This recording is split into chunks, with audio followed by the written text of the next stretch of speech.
कितीही मसाले, कितीही काही काही असू दे, पण प्रत्येकाच्या हाताची वेगवेगळी चव असते.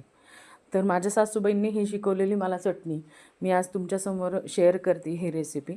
तर नक्की एकदा करून बघा. त्यासाठी आपण साहित्य घेतलं आहे, 10-12 लसणाच्या पाकळ्या घेतल्या, खोबऱ्याचं कीस घेतलं आहे, मीठ घेतलं आहे, तिखट घेतलं आहे, शेंगदाणे घेतले